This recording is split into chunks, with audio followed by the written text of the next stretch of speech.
USA Pickleball delisted what, in my personal opinion, was going to be one of the most popular power paddles probably ever the day before it was set to launch. And I recorded their full reaction to being asked about this on the spot and another strange delisting occurrence with Chorus Pickleball prior to their official media releases. So let's talk about it.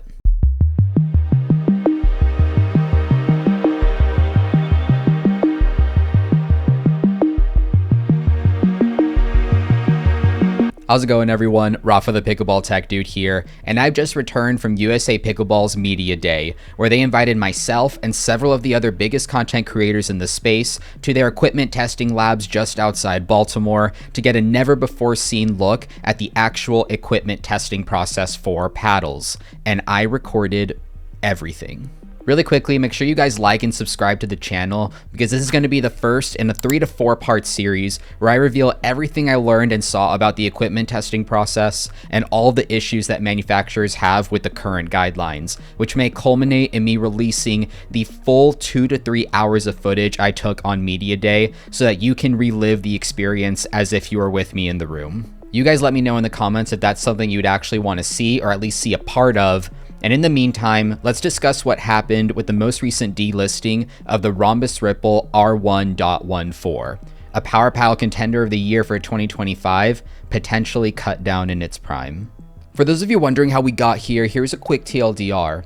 Ronbus Pickleball, through USAP, certifies a 60mm version of their brand new Gen 3 Ripple in July of 2024. In November of 24, USA Pickleball introduces a paddleball coefficient of restitution, or PB core test, set to measure the ratio of inbound ball velocity versus exit velocity off a paddle face for certification. They then backtest the Ripple among several other paddles and fail it for surpassing their ratio limit of 0.43. How they came to that limit is relatively unknown, and it's important to note that this is set up as a deflection test and not a power test. Ronbus goes back to the drawing board and within a relatively short period of time after delisting was announced, sent 2 different versions of the R1 Ripple out to reviewers. One was called the Alpha, with the later version being the Beta. Around the same time the betas are sent out, we're talking late November, early December, the R1 14mm shape appears on the USAP approved list along with the R2 shape. After discovering QC issues with the R1 and R2 beta shapes, in particular waves forming in the face due to the new core construction, as well as slipping of the edge guard on the top of the paddles, reviewers are then sent a third and what is labeled as a production model in the middle of December, which solves both of these issues. All throughout the alpha, beta, and production models being sent to reviewers, the Ripple 14s in both shapes were still listed as USAP approved. However, owner and CEO of Ronbus Pickleball, Dong Lee, assured us that he needed to wait for approval for the production model he had most recently sent. And that approval came on January 17th of 2025. The approval that came on the 17th came only for the R1 shape. And a few days prior to this being announced, reviewers began receiving a 4th version of the R1 Ripple 14, which we've all labeled the release version. And other than a higher swing weight at 118 versus 113 on the 3rd version, the production model, there was relatively no difference between the two. This takes us to January 30th of 25, the day before the R114 Ripple is set to release, and there's a statement released from Ronbus Pickleball stating that once again, the Ripple R114 is being delayed due to lack of USAP approval. So what exactly did they have to say? The gist of the summary is that Ronbus Pickleball allegedly received written confirmation that versions 3 and 4 of the Ripple R114, which again you might hear called production and release respectively, were both PB Core certified. They were then requested by USAP to overnight more models of the release version, which subsequently failed retesting of PB Core. They are working together with USA Pickleball to thoroughly investigate this, determine the cause of the failed testing, and determine a method of moving forward. Interesting, so the day before launch, a paddle is pulled for failing PB Core, which was previously approved. Surely there's some type of negligence going on here, and USAP is clearly at fault for what occurred. Well, let's see how they reacted when asked point blank the day prior to their official media release about this. Okay. But John, the whole premise of PB Core was to slow the sport down. And if you allow a paddle right now, you I'm just gonna say it, there's one out there right now, you know, we all know what it is. It's right out there, it speeds up faster, you guys have said it, even than our Pro Power Elongated, right, and it passes PB4. And so now that paddle's gonna be allowed to be on the field because it passed PB4, but it seems like everybody knows that that's even faster than our paddle and maybe the JOOLA, and so we're not going to address slowing the game down. People are going to be out there playing with these fast, dangerous paddles, as the big quote it, and it may happen for 6 months before you guys pick it up, or somebody out in the field picks it up, and then that's going to destroy the credibility of the manufacturers, the USAP, confidence of the consumer, and that's what I think we're really talking about on that graph. Oh, you can go for the walk? No, I'm good. So are you referring to the Ripple? A Ripple or other type of Yeah, so paddles, you know, that may come I up. think we need to talk about this one quickly, because I think Yeah. this concern is being driven by that very visible occurrence. The paddle was tested for PB core, but this was only through a prototyping process. Ronbus engaged the labs directly to get results back for PB core, and he was successful with a couple of models, but he put the cart before the horse and basically took a position that it had been approved. They had not. Now, he seeded the market. Many of the testers out there, the podcasters, with our logo on it as tested, and with the claim that it had passed certification. That wasn't the case.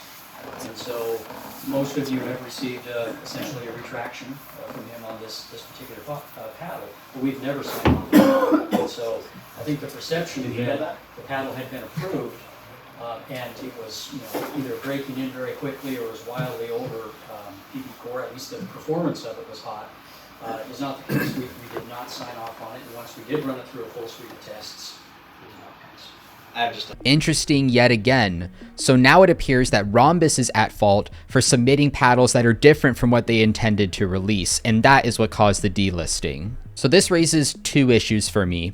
Firstly, if USAP received the wrong paddles, how did they even determine this in the first place? And in my opinion, what may have occurred here is that reviewers and the community at large have been talking about how hot these paddles are for a very long time. And it's possible that this indirectly influenced USAP to go back and retest the Ripples. So whether or not reviewers and community members influencing USAP's decision on who to retest is fair is something that definitely needs to get discussed. Secondly, and a little bit more glaring, somebody is not telling the full truth here. Did USAP receive the wrong paddles, and this is potentially a case of Ronbus trying to skirt by the rules? Or is this simply a mix-up between the two organizations on which paddles were which?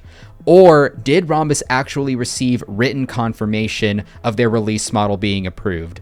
This is something that I have yet to confirm, and I really hope we do see a joint statement between the two organizations that really clears up what happened here. Here's a reason I'm hesitant to put cynical blame on either organization. Here's a visual of both the beta and the release version of the Ripple R114. Please take a moment, pause the video, and comment down below which one you think is which. Alright, now that you're back, here's that visual again. If you guessed that this was the release version, you'd be wrong. It's the other one. See, some of you might have been eagle-eyed enough to detect the PB Core certified stamp on the release model, so kudos to you. But think about the average consumer with no idea what's going on in the background. There is no way to discern between these two paddles. So, is it possible that USAP dumps all of these ripples into a bucket and confuses the two or miscommunicates over time? That's absolutely the case. But I think the real issue here is that unless this is a case of Ronbus trying to circumvent the rules, intentionally submitting the wrong paddles, in every other scenario, this falls on USAP. And this is definitely a process that they need to clean up fast. In the official statement a couple of days later, USAP doubles down, stating that Ronbus submitted beta versions for approval, not the release versions. They say that all pre-production models with USAPA stamps on them should not be considered approved, and they also caution paddle reviewers and other content creators from presenting paddle prototypes as such. I just have a couple of things to say on this. Firstly, every single Ripple that came through the door of a reviewer, we had every right to assume that was going to be the production model because they were presented as such, not prototypes. Anytime that newer models came through, this wasn't something that was really communicated ahead of time. And secondly, if you go to USAP's equipment approval list right now, you will see a version of the R114 and R214 Ripple still listed on there as approved. And they even responded to a comment on Ronbus's official post about the delay, stating that the beta versions are still approved. So here USAP again is walking back something that they've stated in writing. Essentially, here's where we stand based on what USAP has put out information-wise. If you happen to get your hands on a beta version of the R1 or R214 Ripples, those should still be considered approved for USA Pickleball sanctioned play only, not UPAA sanctioned play. Everything else should not be considered approved at all. And you can determine if you have a beta model based on your ability to feel waves or ridges in the face of the paddle. I'll end this part one with a second case study of a delisting that happened much more under the radar, but should be equally concerning. This is the Chorus Fire HX. By all accounts, a fairly standard Gen 2 constructed paddle, some wider polypropylene core cells, and an added fiberglass layer overlay for some more pop. This is currently on the USAP approved list. But what if I told you that we also have the Chorus Fire SX? This is also on the USAP approved list in a different shape, but for a period of time, it was mysteriously delisted. Well, what I would hope you would say to me is, Rafa, that's insane.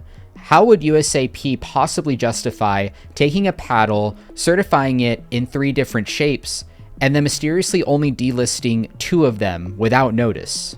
To give full context, Chorus Pickleball certifies the entire Fire paddle line in their SX, HX, and EX shapes, being standard, hybrid, elongated. Then, very suddenly, a couple of weeks later, USA Pickleball delists only the SX and EX shapes. This lasts for a little over a day. A conversation is had between Chorus and USA Pickleball, and then the SX and EX paddles are placed back on the approved list. So, as we wonder, how could USA Pickleball possibly justify doing this? Here's what they had to say. Yeah. So, sorry, didn't mean to cut you off. So there's a situation with another company fairly recently where they had 3 different shapes of the same paddle, and then somewhat suddenly 2 of the shapes were delisted and then relisted within like a 2 to 3 day period. Can we speak to like what the source of that was? I'm sure that might have been coming down the line, but what was the source of that? And then I guess the question that I'm asking myself is, like, as a manufacturer, especially if you're somebody just trying to come into the game, how far are we from what is giving you guys credibility that I'm going to send you my paddle? Like, at the end of the day, what is giving the credibility that I'm going to send in my paddle when I get that approval stamp that is approved? Because sort of to what somebody was alluding to earlier, we're talking about millions of dollars that are, at risk here because we're at a stage where rules are changing so much. And we get that, right? The rules change, you're figuring it along. That's going to take time. In the meantime, though, what is giving the actual confidence to make something that is going to be approved and stay approved under your guidelines? A couple of points. Let me answer the first thing about the delist and then relist. That's, what's the term? Nota culpa. It was our fault. So there was essentially a dragnet that we put in place to test paddles that came in with alternate configurations or non-standard cores, for example. The application of the PB core test there was an intent to do that. We were behind the curve on it. The paddles got approved first, then PB core run second. Okay. And so that information came in later. Now, how that was handled, it wasn't the process that we agreed we would use, and so it was a mistake on our side. I mean, it wasn't we didn't follow our own process. Let me put it that way. And so you'll see something more coming on that here soon enough. So there you have it, USAP in their own words stating they certified a paddle before fully testing it, either not realizing or not taking enough care with the fact that the same paddle constructed in 3 different shapes, based on the way their test is set up, will deflect the ball differently. This is one of the most unacceptable things that I learned that USAP has done recently. But regardless of what's really going on in this situation or with the Ripples, take both of these case studies as cautionary tales. If you're a manufacturer looking to get into the space, or you're a manufacturer looking to innovate and potentially bring a new paddle, particularly power paddles, into the market, take this as a sign that USAP still has several kinks that they need to solve with their equipment testing process. And they need to do so very quickly in order to properly protect consumers and manufacturers when they're bringing new products to the market. Am I confident that USAP will sort the issues out? I actually am. But in terms of a timeline and when we will actually see everything smoothed out, that is something I am much less confident in, and only time will tell. So with that, I hope you enjoyed this first installment of my coverage of what occurred on USAP Media Day. Thank you so much for watching and for your support. Make sure you like, subscribe, comment down below what you hope to see in my next installment. And I hope you all stay happy and healthy, and of course, out on the courts. Until the next video. Peace.